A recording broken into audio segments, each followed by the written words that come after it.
Are you listening? Damn.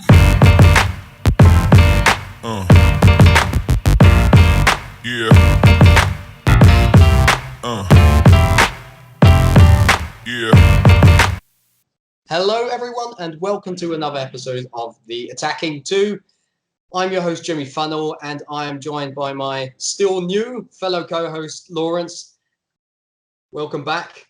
Great to see you once again. And this time, returning guest, Matisse, rising star on Twitter. I mean, the gains, mate, the gains. And great video content he's been bringing out recently. And we are very delighted to have him on our podcast as our guest for today. There's a lot to talk about. Unfortunately, I mean, we're in full silly season now. It's Eden Hazard's leaving or has left. We've got Maurizio Sarri's future, which we will be talking about primarily today, and his replacements, because now we can generally talk about that.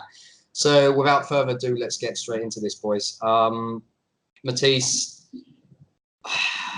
Maurizio Sarri leaving to Juventus. We're screwed, or are we? Kind of yes and kind of no. Now, he's put down the foundations for a really good attacking style that I'm definitely in favour of, and it hasn't worked at times this season because of, the lack of players to fit the system and his own stubbornness at times to make the right changes, play the right players. It's taken him a long time to, get there, but there has been improvement. It really now depends on who we go after now. For me, he's the best man for the job. I wouldn't sack him and go and find someone else. I don't think there's anyone better for the job at the moment. I think if it looks like we're going to have the ban, which is seeming to play a big part in a lot of people's reasoning as to why we should get someone else, you don't have to get rid of the actual manager. You can just bring in coaching staff like a Jody Morris or like a John Terry who knows the youth to bring alongside him to help him with that player recruitment in terms of recalls. If that's what people are really annoyed about. With Maurizio Sarri with the youth, I think a Jody Morris alongside him would be perfect. But it seems that he's leaving. So it's disappointing, but I almost respect him more because I can see why he's leaving. The reports are saying that the club haven't backed him publicly enough. That's true. Also that he feels that he's not going to be given the time probably next season if it doesn't go right with the ban. We're expecting less from him, and really he's given us so much this season and he's still getting bashed for it. So it's not the most stupid decision on his part. Our part, yes it is. You made some very, very good points. I mean, that's also something that we mentioned last week in our last podcast episode, Lawrence, that it's actually nearly relatable and understandable that Maurizio Sarri will leave simply because of the structure we are giving him for the next season, and him knowing, well, sooner rather than later, he will probably get the sack anyway. Might as well go on the back of the trophy. So can we really fault him for that? No, I think, see, my problem is that I speak on so many different platforms, my channel, other people's podcasts, this podcast. I can never remember where I said what. Anyway, so what I have said previously is that, like I say, you can't fault him for that at all, because, like you just said, he knows that he's going to get the sack eventually, whether that's, during this season if he stayed, whether it's at the end of the season or maybe a season after. Who knows? But he would probably get the sack eventually. And how realistic is it that he will get an opportunity like taking over Juventus again at another point? So, if you're in his shoes, if you're an Italian, as much as he's, a Napoli man and, their fans might try to murder him if he joins Juventus, but disregarding that bit, it's like if you're an Italian, Italians do like to go home, like he said in his Vanity Fair interview and stuff, going to the team that's very, very likely to win the Italian league, whether you're there or not, that just have the most money and have the best team, why would you not do that? Like, if you look at Chelsea, we lost the best player. We can't sign anyone. We're not going to do particularly well in the Champions League next season, let's be honest. I mean, maybe we'll get out of the group. Maybe not. Depends on the group. Even if we're in pot one, because these days pot one isn't actually that big anymore with, working with how it works now with just the league champions being in pot one, including Portugal and Russia, which I still find a bit weird. But, that's what it is. So you're never guaranteed. With Juventus, okay, they got knocked out in the quarters this season, was it, against Ajax? Quarters? Yeah, it was the quarterfinals. Yeah.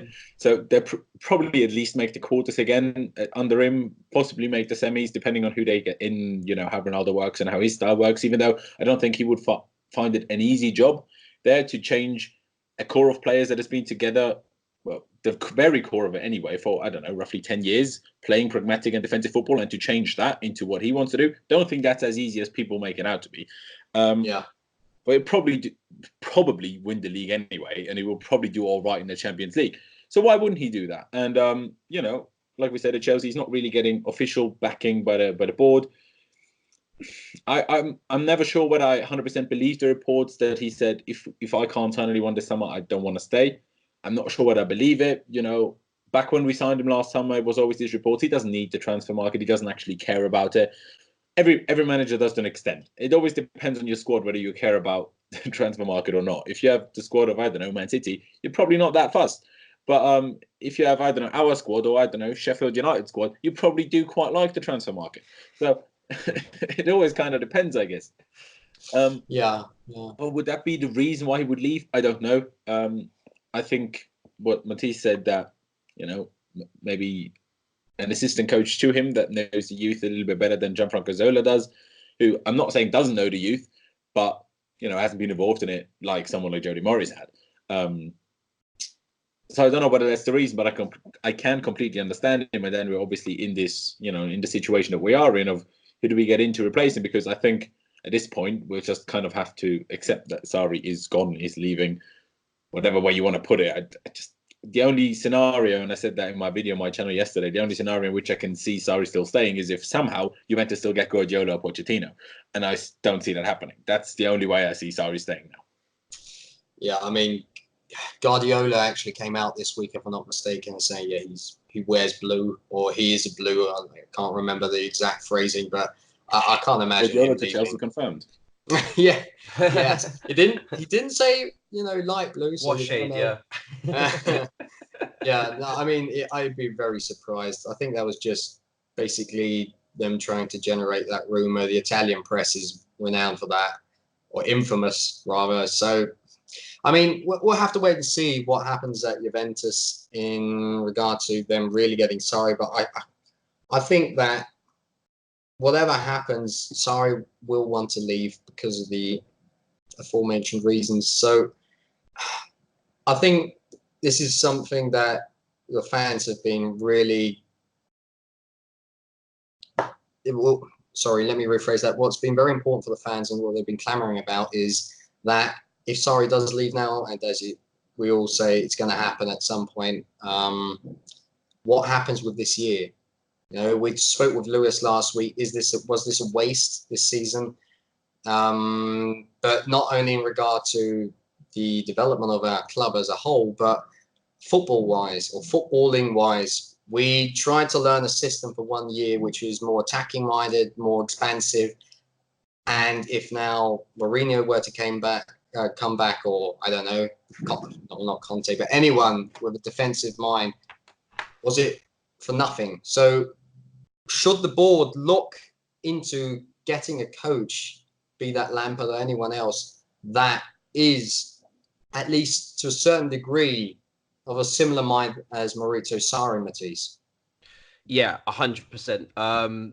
The worst thing we could do now, as you said, is get a defensive coach. And it's not even because of the style of football. That's what people are starting to assume. When I say this, I mean, I don't want another manager who's pragmatic, who comes in and almost once again gets our deadwood and reshuffles a system around them to make them look world class. We've seen it with Conte. He made Alonso, he made Moses, he made Cahill. No offense to these players, but he made them look world class, and they're simply not world class. Now, what I want is an attacking manager to come in. Once again, you adapt to the manager, because that's the way I'd like it to be now. I'd like us to move on as a club, and we start shifting out some of these players that really are not good enough, and they are aging, and we do need to overhaul this squad. Yeah. And I'm afraid with the board's lack of football knowledge, it seems, from certain on the panel, if we get a defensive coach, they'll come in, reshape the deadwood, and suddenly they're world class again, and we don't invest and change up the squad like we should.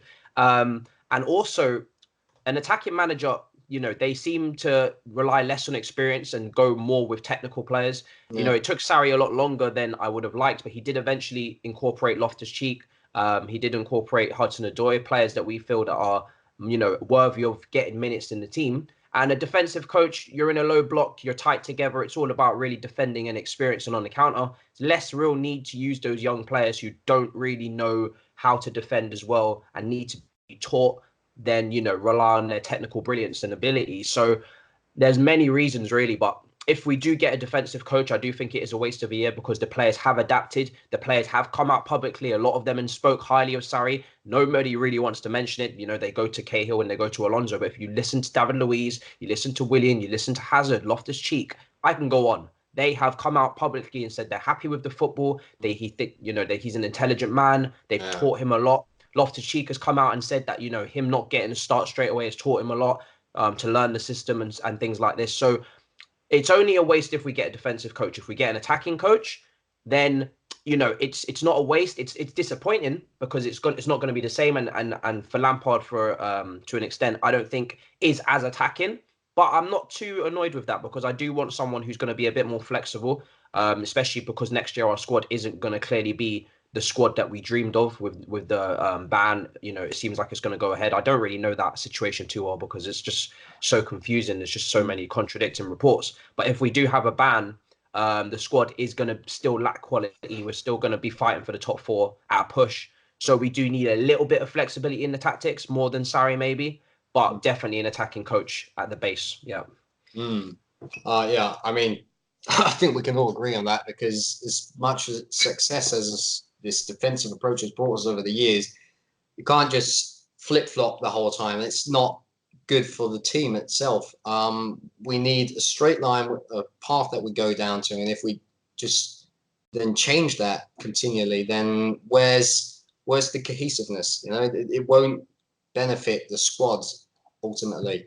You did talk about a few players that have come out publicly and said, yeah, Sarri's football's been great. We've enjoyed it. One of them is Emerson. And because we're talking about Sarri possibly going to Juventus, I don't believe this rumor, but Alfredo Pedula, Hot Days guy, has said that they want Emerson, which makes absolutely no sense. We're talking about compensation of 5 mil.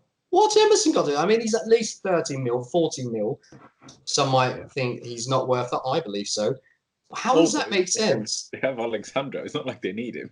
Exactly. Yeah, I don't believe the rumor at all, to be honest. Exactly. That came out of nowhere. And his agent just came out and said, he's happy here. It was a bit difficult at the start, but that's just the way it is. He's established himself, and no surprise that Alonso then comes at the end of the season. So that it does look like Alonso's leaving, yeah. So they can't get rid of 2 left backs.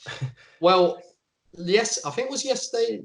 Correct me if I'm wrong here, but I think yesterday, yeah. Anyway, the Torino president said that they bought Olaina, so that's one option less that we can draw on. So a bit of a problem there. We've only got Jay Da Silva on the left if Alonso would leave, so that makes Alonso leaving even less likely.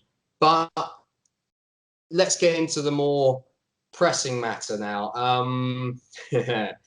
Oh God, this rumor! I can't believe it. We had to hear this again today. Replacements. One name that's come up, Lawrence, and I think our reactions were anonymous in this regard, was Rafael Benitez. The Chronicle's going with us signing him as a stopgap before Lampard would come in for a year. Now, we know that Rafael Benitez hasn't been exactly happy with what's been going on at Newcastle. Mike Ashley hasn't invested. They have got a new owner now, and they apparently want to bring in someone of the caliber of Jose Mourinho. So, could be possible that he's available. I think this question is redundant, but I have to ask it anyway, Lawrence. Should we go in for Rafael Benitez? No. I mean, just before we started recording, Matt Law basically from his sources confirmed that that's not happening. But I mean, seriously, Did anyone seriously believe that? Like, I'm sorry, but if anyone believes that, I mean, people just need to start using their brains and not lose their mind every time the most random of reports comes out. Like, literally, at the moment, any report from Italy, just ignore it. Like, first they said, well, it's not actually them that said it, but over like around a few corners, they said, "Oh, Allegri is our first choice." Today it said Allegri turned us down. I don't think we ever approached Allegri. Like, he didn't. I don't think he turned us down. I don't think we ever bloody approached him. I mean, I could be wrong, but nah, it's an absolute mess. Like, no, we're not getting Rafa Benitez. I don't think Newcastle are getting Jose Mourinho. I think they're just going to stick with Rafa Benitez, which would just make the most sense for everyone involved, really. And like Matisse said earlier, as for managers, replacements, attacking managers would certainly be useful. I want to say one thing about who said good things about Sarri and who said bad things about it. It's the same story as always. The players that play, they say good things about the manager. The players that don't play, they don't. It's as simple as that. The only one that was a bit on the fence was Fabregas, and that says a lot because he didn't play and he still had good things to say about Sarri. Like, he said, yeah, he was a bit stubborn in a sense and he only did things his way and he didn't really listen to advice. Although I'm always quite interested as to whose advice that is that he didn't listen to. Did he not listen to Cesc Fabregas's advice? Because I'm like, I mean, why should he listen to your advice? I know you've won a lot and you're a great player and all of that, but your manager is not exactly like meant to listen to you as a player. Like, it's not kind of his job. So I want to know whose advice he's not listening to. But he said you have to respect him for him doing it his way, and it's not like it went badly. I mean, finished third and won the Europa League. So, like, if we were in the Champions League, came third in the group, and then won the Europa League, it's a different thing. Then it's not as much of an achievement. But you can't blame Sarri for winning the Europa League. Conte brought us there, not Sarri. So, can't blame anyone for that. I mean, obviously, Lampard seems like the most obvious choice. I do believe that it will be Frank Lampard that takes over at this point. A lot of people yesterday in my video, they went absolutely mental at me for not mentioning Ajax manager Ten Hag, or Ten Hag, however you pronounce his surname. Apparently, we've been linked with him. I didn't see any serious links to that. No. Like, obviously, there's minor reports, minor links, and he's probably available. Like, if Chelsea wanted to get him, we could probably get him. Like, that's just how Ajax is, sadly for them, because De Jong is leaving, De Ligt is leaving, possibly other players as well. Who knows? Yeah. So we could probably get him, but then you're kind of just going back to the same point. Like, okay, we didn't actually. Well, we're seemingly not sacking Sarri, but he's leaving. But we're not exactly stopping him either. Like Lewis said last week, if we wanted to, we could stop Sarri from leaving. That's kind of what it means when you have a contract somewhere. Like, I don't think he would be crying his eyes out if we said, "No, mate, we'd rather you stay." I think that will work if we told him that. But then Ten Hag, again, sorry guys if I'm pronouncing this completely wrong. He took him 3 years to make Ajax into what they are now. I'm not saying you should expect Ajax to be as good as they are now, but they also didn't win the league the 2 previous years, or the 1 previous year, I guess, when he took over anyway. Which for me personally wouldn't be a problem to take a little bit of time to mold the team into what the manager wants, especially when it's as young as Ajax is. So it would probably be a bit of a slightly quicker process at Chelsea. Although I say that at Ajax, the players are trained to play a certain way from, I don't know, the age of 10. And at Chelsea, they had a year of doing that under Sarri now. Before that, they always did something completely different. So maybe it wouldn't actually be quicker. And, I just don't think he would get the time that he need to make us play like Ajax play. So I don't think that would be a very fruitful idea. I mean, Matisse said we're going to fight for top 4 next season. I don't see us making top 4 next season, in all honesty. I wouldn't even be surprised if we finished like 7th or 8th. I wouldn't be surprised if someone like Leicester tipped us somehow.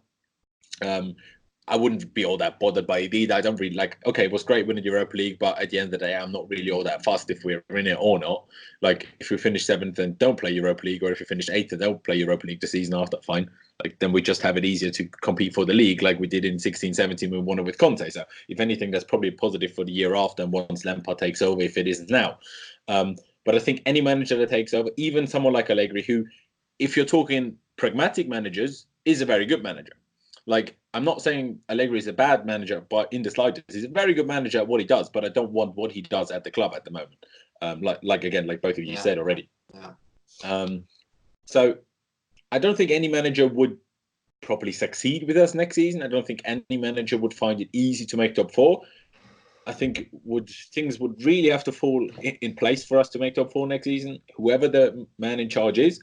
But like I said again last week, I'm just worried that if it is Lampard, the club don't understand the situation, the board don't understand the situation, and don't understand that making top 4 is a really, really tough task this season, next season, whatever you want to call it. And we'll just sack whoever it is in charge if they don't make top 4. Like I say, without understanding that, well, you kind of can't expect that at the moment. So that's the only reason why I want Lampard. Other than that, I'm like, might as well. Like, if they accept we might not make top 4, or we probably won't make top 4, that we might not even make top 6, if they accept that, bring Lamps in. No problem. Like, then I don't mind. Because Yeah, but that's the problem. Yeah, exactly. Yeah. But that's the problem with everyone then. Because at that point, you're like, well, we might as well get Benitez, because who cares? It's a waste of a year anyway. I think that's especially apparent with Ten Hag. You know, people have been making the parallel with Andre Villas-Boas. I think that's a bit, you know, tough because it was a different squad, different time. Nowadays, people are or clubs are trying to play this more attacking, expensive football more and more. You know, and I think, you know, he's good, but as you said, he needed time himself. Sarri needed time. Andre Villas-Boas needed time, and they all didn't get it. What's the point of getting him in just to go full cycle again and have him sacked? There's no point. So if we're going to make a manager decision now, then there should be a sentimental side actually to it, if you ask me, because maybe then the club will get its head out of its arse and not immediately sack him. With regard to Sarri, and you say, you know, him leaving, he wants to leave and all that, I think the thing is, Chelsea's never been a club that, you know, has said, yo, you're not allowed to leave. If someone has come to the board and said, I want to go, I mean, they've we told always Hazard last left summer him. he wasn't allowed to leave. Hazard was a special case, but generally, you know, Peter Cech, you have Thibaut Courtois, you have, I don't know how many people, you know, that have said, I'd like to leave Fabregas and so on, that they said, yeah, okay. One Robben, for example, back in the day, he didn't want to say Matic. Yeah, they've always had no problem with people saying, you know, okay, if you don't want to be here, we'll let you leave if the price is right. And that philosophy has always been in place, and it's the same for a manager as it is with a player. So I think that's just our philosophy. You know, we've got a lot of faults, but I agree with that one, because, you know, there's no point keeping an unhappy player or manager at the club. And Sarri does seem like the kind of guy that if he isn't happy where he is, there's absolutely no point in keeping him. I think we can debate about that, but essentially, you know, he'll make his decision, Chelsea will decide, and then we have to just figure out what we'll do. You know, I think the biggest thing for Sarri, the way we've gotten to know Italian managers, the way we've gotten to know Italians, the way I know Italians, they just want to feel like loved a little bit and backing by the board, telling him you're not allowed to go, is in the sense of backing. And I don't necessarily agree that manager and player, in a sense, telling them you're allowed to leave or you're not allowed to leave is the exact same thing, because it is a bit like, it's easy to replace one player in the squad, depending on which player it is. With Hazard, it's not, but with most players, that's not that difficult. With a manager, with Sarri, the situation that we're in, that's not that easy of a situation to solve. Like, if you allow him to leave, it's not like, yeah, we can't just bring in Guardiola or Klopp or Pochettino. It's not like we have a number of great options that we can just pick from. So I think it is a bit different. I don't see us telling him, you know, no, you're supposed to stay. It's just, I don't think the board are that fussed about him staying. They wouldn't mind, I think, but they're like, we don't really like you that much anyway, so just sod on, really. Like, that's what it feels like. Because otherwise, I do think they would have said, you know, you're not leaving. I don't think we always know about when the club just says no about someone leaving, because we only find out when they allow them to leave sometimes, especially as before Twitter was as big as it is, then we didn't have this many rumors, say 5, 6, 7 years ago. We only had like when things were really done, and then the Sun. Like, we had the Sun, and the rest was kind of like finalized reports by the BBC and I don't know, the Telegraph or whatever. Well, the transfer market already in 2007, 2008. I can remember looking every day when the Robinho rumors were around, and there were enough rumors already back then, mate. I can assure you. But what I'm saying is, rumors, as in people claiming that they know things and Right. telling you, yeah, we In say the know. Juventus, Juventus want Sarri and we're allowing him to go. You wouldn't necessarily know that usually, That is fair. Yeah. Mm-hmm. So I don't think it's that easy to say. Of course, Czech was a very different situation. He was here for many, many years, won everything with us, and just earned the respect of Abramovich to be allowed to go where he wanted to go. In a sense, I guess it was a little bit similar with Fabregas, Matic. We just didn't want him around that much anymore anyway, because he kind of just seemed to be a bit annoying in the squad. It seemed anyway. And then obviously there's other examples like the Robin or whatever. Lukaku, Kevin De Bruyne. Kevin De Bruyne is one of them, where he said he wants to leave. Okay, we let him leave. But Sorry. That was a situation of like, he's not playing anyway, so why would we not cash in on him? If he's not playing and he wants to leave, why would you not sell him? Because he's a highly talented player with a high ceiling, and you just don't give him away, especially without a buyback. Then we get a bit less of cash. Fine by that. How much did we sell him for to Wolfsburg? I think it was 40. So then we just sell him for 25 and we get a buyback. Brilliant. Or a first option to... It's not like he wanted to come back. Let's be honest. No, but still, you can sod off what he wants. Where it's about the club, about Chelsea, not about Kevin De Bruyne or anyone. Yeah. But anyway, fair point. I mean, regarding Sarri, we'll just have to wait and see. I think it's more important now to concentrate on the replacements because, as I already said, also on Twitter, let's please forget all this Sarri in and Sarri out bullshit. It's about the future of Chelsea now. We have to look into who we're going to get in. Let's talk about some individual replacements before we then just move on to a very more sad topic in Eden Hazard's leaving. One rumor that also came up today, Matisse, or not today, but in recent days, was Javi Garcia. We already mentioned him. Sorry, that was my cat. We already mentioned it last week, but there have been some continuing rumors about him coming in. Also, depends if Watford would let him go. But what do you think about him? Oh God! I mean, look, for simple reasons, I'd go no, and that's just because I haven't seen him manage like big name, big egos, and I think that's crucial when we link managers to the Chelsea job. Is have they been surrounded by big names and big egos, and second of all, have they managed big names and big egos? Because we certainly have them, and if we haven't managed them before, forget on the pitch, you're actually going to have off the field problems as well. I think this season we've done well enough to manage that situation, even though we've still had a few clearly unhappy heads in the camp. The players have to respect the man coming in. He has to have a CV either as a player or as a manager to look back on to say, okay, right, I will listen to you. And Javi Garcia, I can't pretend to have watched Watford very closely, but from a pure like player ego perspective, I can see him getting eaten alive in that dressing room just because of who he is.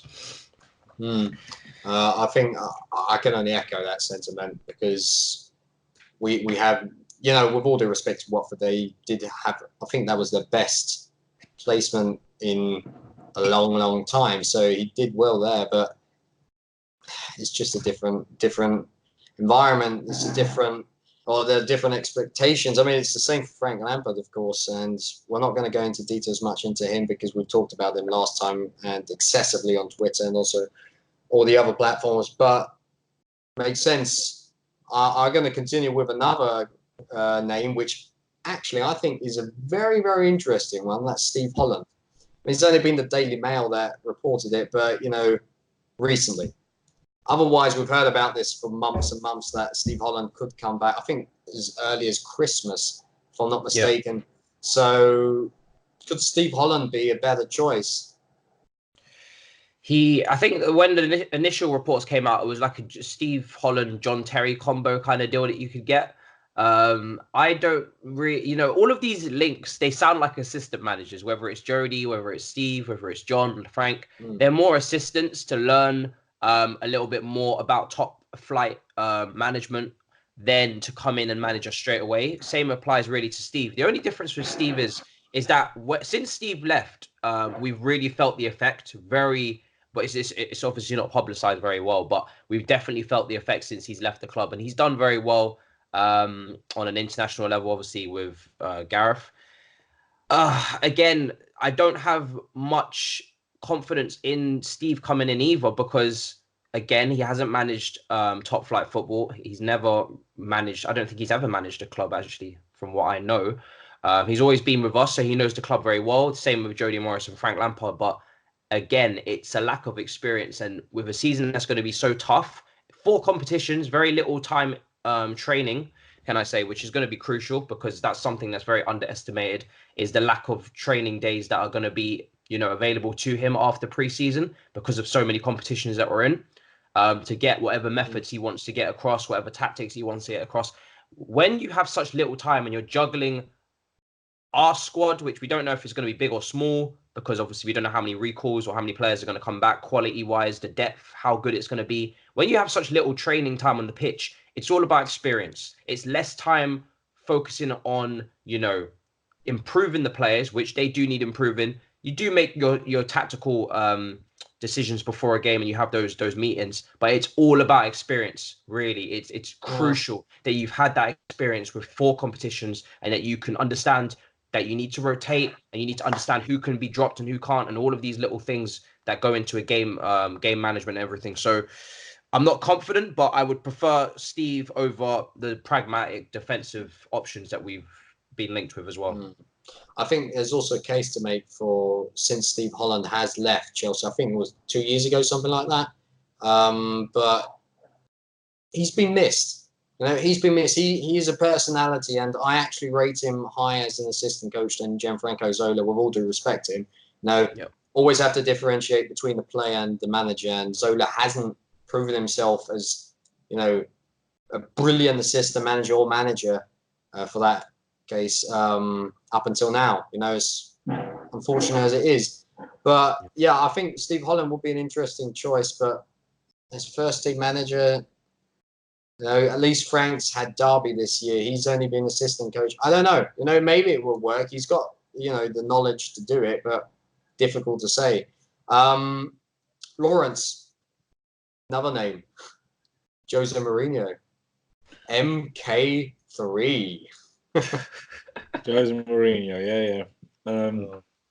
What can you say? I mean, he said recently certain things about, he kind of went back and, tried to improve his staff and tried to kind of figure out maybe things that he has to change slightly, but changing things slightly without changing who he is, which, of course makes sense, because who he is made him to who he is and made him as successful as he has been.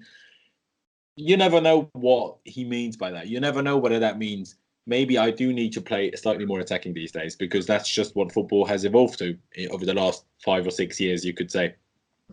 Because, people tell me, we've been so successful with pragmatic football. And yeah, we were, but football was different then.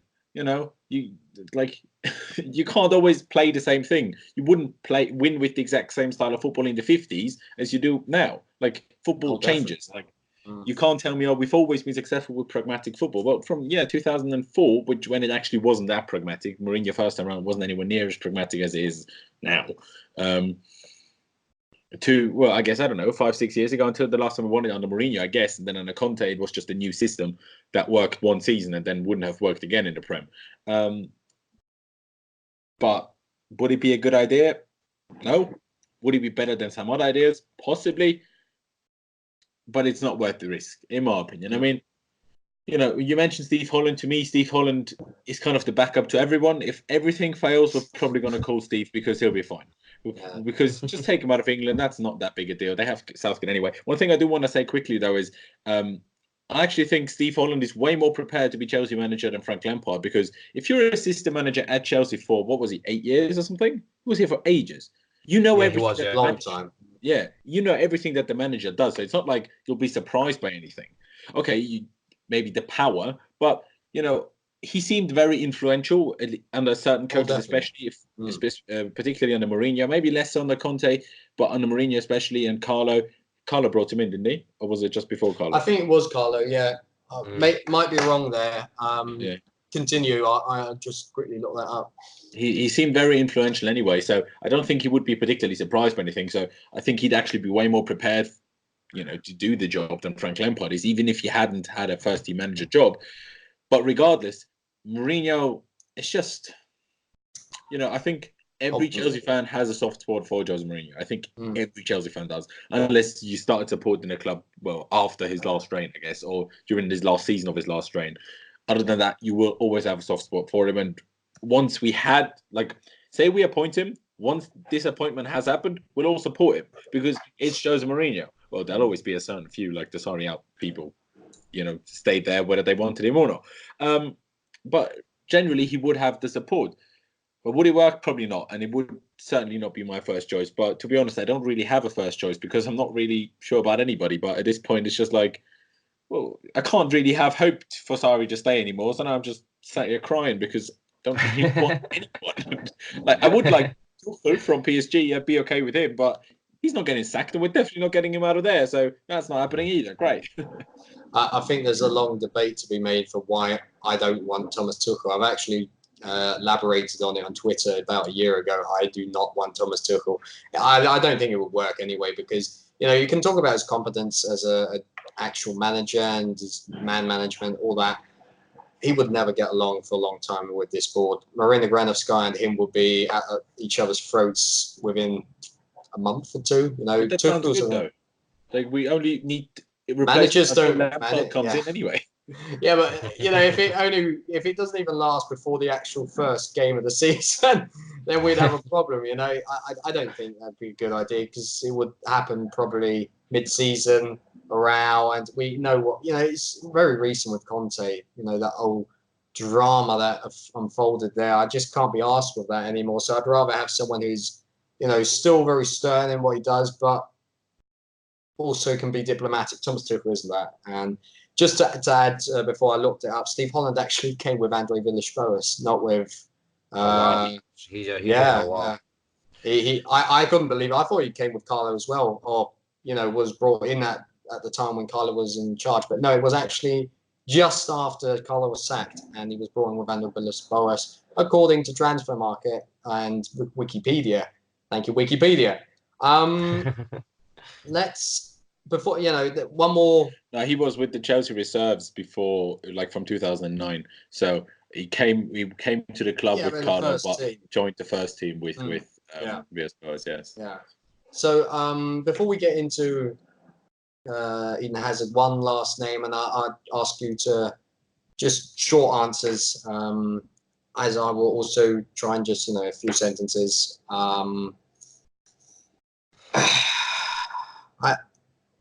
I mean, we talked about him already before, but I just want to quickly elaborate on Massimiliano Allegri. Yes, I can't remember his first name. Yeah, it's Massimiliano, right?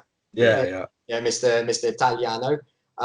So I have to ask. It's great to have Lawrence on. I mean, he's the Italian, or half an Italian, so he can help us out with that. Matisse Allegri. Oh, Allegri. The problem with Allegri now is that's basically your second version of Conte. So what was the point of getting rid of Conte? That's my problem. And the thing is with Allegri is he seems to be, again, as you said, very confrontational now. With the board, you said Tuchel you didn't want because of the confrontation. I think Allegri would probably just be as bad. And then on top of that, you have the tactics that are they're starting to get outdated. You saw in Europe, he was kind of destroyed by an Ajax team. The way football is moving, it's going towards a more, team game. Everybody, moves up the field together in an attacking sense. It's all about free flowing football. And Allegri is yet to adapt to that. In Mourinho's time, he's actually had time off. I still think he needs more time off. He definitely seems to be, according to quotes, he seems to be adapting his tactics. Allegri almost has to do the same thing. So, again, that's another person I don't want. It doesn't smell of long-term. especially in our club, I just think the two would be a terrible mix. And to go and appoint another short-term manager again, when you like, fair enough if it doesn't work out and it becomes short-term, but for him to come in and it already smell of short-term, that's a terrible idea in my opinion. And again, the football is completely different to what we played last year, and the players will just be once again confused. And I'm also worried about if he's going to actually play the youth, because I know he played Keane this season, but before that, he didn't have the best track record in terms of youth, from what I know. And we have a very promising youth setup, and a lot of them seem to be getting, injured, but they will be used in the future season, because they're kind of like what we're going to be almost relying on to bring some sort of fresh impetus into the team. And I don't have full confidence that Allegri is going to put them in the team. Just 2 points before I move over to Lawrence. On Mourinho, it also depends. He can say he's adapting and all that, and I believe he will. But as you said, it'll take more time. And it's always easy saying it, but then implementing it, really doing it. Someone like Jose, very, very hard to get rid of old habits. So one would have to see. I really hope he does and is successful once again, but too early. He was only sacked this year. He needs more time, at least a year, if you ask me. Now, regarding the youth utilisation, I've looked him up. Everyone says, yeah, but he gave Keane a chance and Regani. No, Maurizio Sarri gave Regani his debut, his chance to shine, and then only was he considered Juventus. And anyone using him as an example should look up his numbers the last few seasons. He's barely got any game time under Allegri. Yeah. Also, Keane, he was given, I think, 4 sub-appearances in the 16-17 season, and then 17-18 he didn't have a single one. And now he's got a few. Okay, Ronaldo, he's not a real striker, even though he's been used as one. They've got Mandzukic, who was always playing on the wing, weirdly enough. I still don't understand that, although it worked. They don't really have real strikers, because Dybala isn't a traditional centre forward either. So of course Moise Keane was going to get some game time. Even then, he was mostly sub. So I think it's very, very difficult to advocate for him being someone who can utilise the youth. And we're with this band, we need to make use of someone like James Hudson-Odoi. If that isn't the case, and he wants to rely on the experienced options like William Pedro or Gary Cahill, who knows, maybe he's given a lifeline under Allegri. Fuck no! That is 1 step forward and 2 steps back. It's ridiculous. Yeah. So that makes no sense. Sorry, I just wanted to give my opinion on him. Lawrence, Allegri. I mean, you already mentioned a bit about it, but say again. Yeah, I mean, I'm pretty much echoing just what you two said, but let's be honest for a minute here. As much as we all can claim, he's not right for Chelsea, there's no way in hell Allegri would take on the Chelsea job if we offered it to him. Like, is he stupid? Like, he's not going to commit suicide and join us in this period. Like, let's be honest now. We like to be happy as Chelsea fans. Joining Chelsea right now, unless you're Frank Lampard and you're lucky that the board understand what's going on, whoever else comes in, it is career suicide. Because you cannot succeed with what we have right now. You cannot impress anybody. How are you going to impress? If we make top 6, everyone's going to say, well, that was shit because we didn't make top 4. If we make top 4, everyone says, well, we should do that. Because no one in the media, no one within punditry will have the brain to understand that was actually an outstanding achievement. Yep. So you cannot possibly succeed. And with a transfer ban, no manager of a certain stature would accept taking on a club like Chelsea in a tricky situation, having lost Hazard, without being able to sign any players. There's no way in hell Allegri would even take over. That's why we have to limit us so badly. That's why we are linked to people like Glazier, to Nuno Espirito Santo, whatever his name is, the Wolves manager, to Steve Holland, to Frank Lampard, to these. That's why we are linked to them, because the big guys, they wouldn't take us on because they're not stupid. Like, I'm sorry, like that's the situation this club has put itself into, with not understanding how FIFA rules work apparently, and signing underage players, which we don't use anyway. So that had a lot of sense. Like Bertrand Traoré, I mean, great, we got 10 million for him. I mean, it's a successful move, that one. We got ourselves banned for it. I just To quickly build on your point there, yeah. When you said that the season, next season can't be successful. Also, this season was overachieving. So Yeah, it was. we've overachieved massively. I can't say that enough. We've got to 2 finals out of 3. We've got 3rd in the league.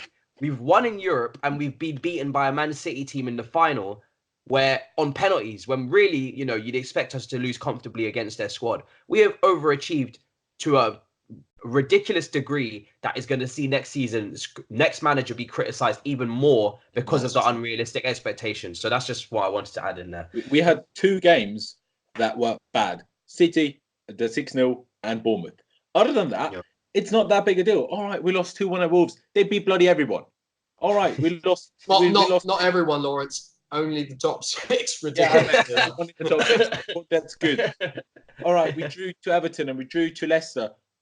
All right, Leicester battered Arsenal 3-0. Like, Everton are a good team. You can drop points to those. I mean, Mourinho lost his forever unbeaten streak at Chelsea at the Bridge against Sunderland. Like, you just lose games sometimes. Not everyone is Man City and Liverpool. You can't win every game. Like, okay, the City and the Bournemouth games, of course, but other than those games, like Matisse said, we have overachieved. We've had a very good season. Yes, it was a bit annoying sometimes because everyone sat back so deep, and it took us about 6 months to figure out how to actually break that down. And even then, it was only kind of breaking it down. And at the start, they were like, "Oh yeah, them men under Conte, just attack them and we'll score." That's why we were so good at the start of the season, because they attacked us and then we just beat them. I think set back, we were a bit. I think it's also the second half blunders that contributed. That those few games that we had, that period where first half was okay or good, and then we went into the second half and then but completely capitulated. I do want to say one thing to that, because it's infuriated me all season how people lost their minds over that. But don't people understand that if you were the better team in the first half, it's way easier for the other team to be better second half, because you don't know what they're gonna improve. You can only say, if they keep playing like that, Sarri can only say, if they keep playing like that, we do that. We can improve on that, and then we would be better second half. But if the other team, the worst team in the first half, change everything, how's Sarri going to predict what the other team's going to change? That doesn't rectify, going down 2-0 or completely switching off, really switching off and making schoolboy defending mistakes. Yeah, but that's not ridiculous. That's all No, I'm not saying that I'm sorry, but I'm just saying that the general feeling at the club at the time was influenced by that bad period with that. But for time reasons, sorry to cut this short, we'll have to stop with the managerial debate. We have gone through quite a few names. We want to talk about Eden Hazard. I think we were all pretty emotional when he left, and that farewell letter will have caused quite a few eyes to tear up. So I think we should just use these last minutes that we have, the last 10 or so minutes, just to quickly reflect on Eden Hazard's time here, what he meant to us, what his greatest moment was in the Chelsea shirt, and just very briefly also whether he'll succeed at Real Madrid. Let's just start with you, Matisse. First of all, the letter was incredible. Now, I've seen a lot of people say, "Oh, maybe he didn't write it," or I don't want to hear it. Honestly, I don't want to hear it. Whether he wrote it or not, or whether he's had a massive say in the letter, regardless. The letter was so well written. It was, so detailed. It was so clear that he actually cares about the club, and all the little moments that were mentioned within it. And it's been so apparent. And you even seen in his Europa League interview when they really pushed him this time to give an answer. He almost choked up a little bit. He didn't really want to say it, but eventually it did. The words did come out that he thinks it's going to be the end of his Chelsea career. But you can definitely see that he cares. He tried his best to leave on good terms. He's done that perfectly. He's won the trophy and whatnot. So he's definitely left on fantastic terms. And the guy speaks volumes. He's been an absolute legend for the club. That I don't know how that was even up for debate. In the beginning, I questioned it stupidly before because of his little flirting with Real Madrid. Come on, the guy has been absolutely sensational. Now that he's gone, we're really going to miss that. And in terms of his best moment, it's so hard to narrow it down because the goals that he has scored have been incredible. The individual goals, I think it's going to be very hard to ever see something like that again in the next decade, because the goals that he could score were really, I mean, when you go back and watch them now, they're incredible. But I'm actually going to go for a moment that wasn't particularly a great goal, but it was the penalty in the title winning game where he missed and then he scored with the header directly. Yeah, against Palace. And the little, the sign of relief, that was a good moment for me. I wanted to see, because he never misses penalties, that guy. My heart jumped for a second, but when he headed it in, you could see it was a big moment for him to do that for us. So, what a player! I mean, yeah, I can't say any. And at Real Madrid, I think he will be a success, because the differences with him is he's just trying to enjoy football. And I think if you go over there with the mentality that you are the main man and you do have to do everything, then it can kind of eat you up, like it has with a Bale. But because he's just going to go over there and say, I'm not the main man here. I'm just here to contribute, whether you like it or not. I'm just going to go on the left wing, like he said for Chelsea. I'm just going to go on the left wing, have my fun, and I'm not going to try and overscore, overdo anything. I'm just going to play my game. I think that will suffice at Real Madrid. They have a lot of rebuilding to do. And, they're doing it the right way. He's going to have Jovic to link up with, unfortunately for us. So the guy, Marcelo, overlapping on the outside, the guy is going to be blessed with talent. He deserves it. And honestly, I can't wait to see him do what, it's going to be at expense. I think we're actually going to get them in the group stage, and, that moment will happen, because it always does. But fair play to him. I mean, he's been incredibly loyal. He deserves the move. So, yeah. Brilliant. Yeah. Well said. Well said. Lawrence. Yes. Yes? Well, no. His whole career. Yes. No, I'm trying to collect my thoughts, people. Yes. Because you said my name, I'm like, all right, let me think. Yes, Mr. Teacher. Yes. Sorry, boss.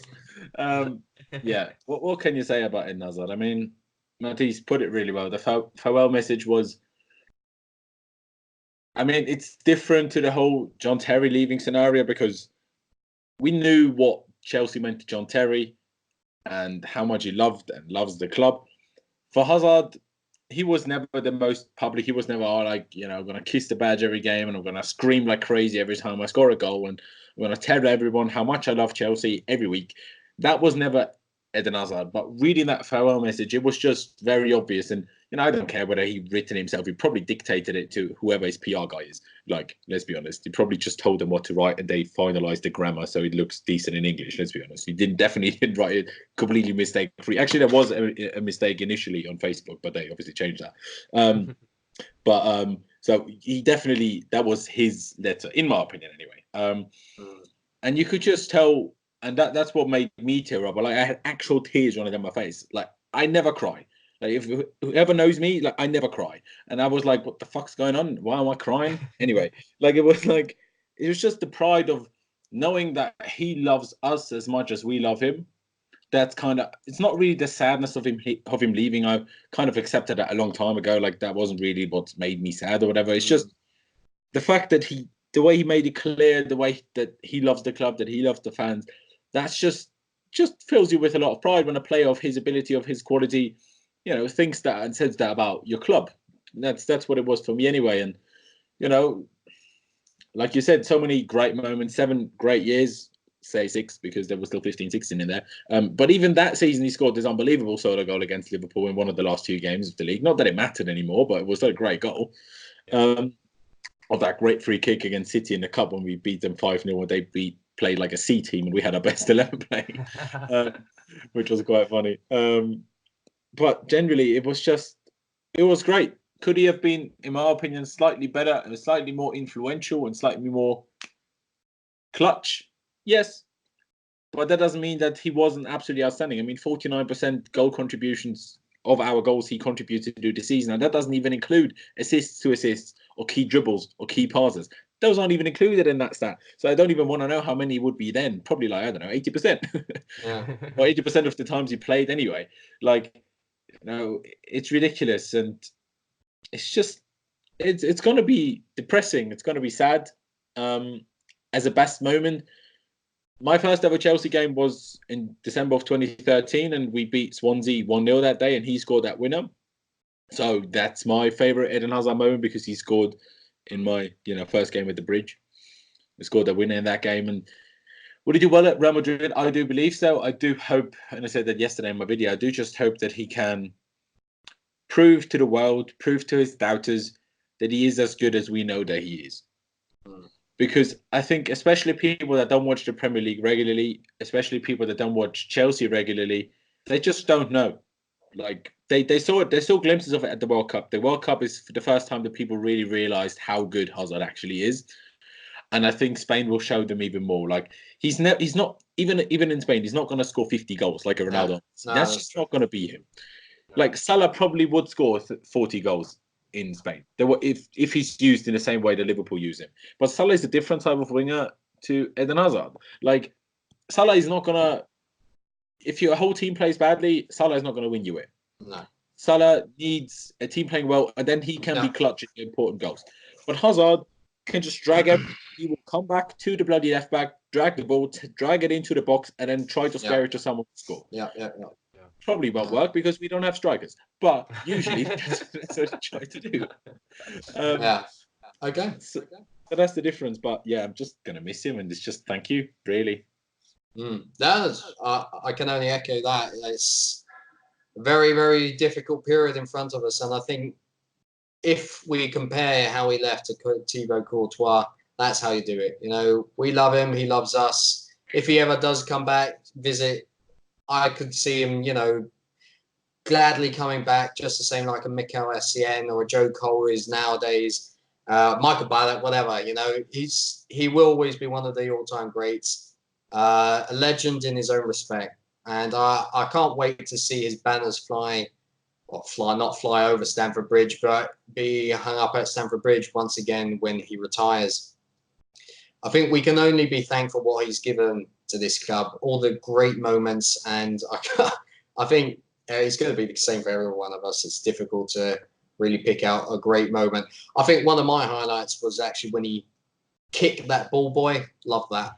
He absolutely deserved that little. I agree. That was. So I think that will be one of my favourite ones, and I think also the goal that he scored. Well, actually, it's so many. But that one where he scored the hat trick against Newcastle was brilliant. Where he linked up with Eto'o. That was, I think, his first hat trick. That was great as well. But denying Tottenham the title, or at least, you know, being in the title race, brilliant goal. He's had so many, so I think it's very difficult to pin down one. But that will make great highlight reels for years and years to come, decades, as long as YouTube still exists, which I hope will be the case. So, you know, that is the case. And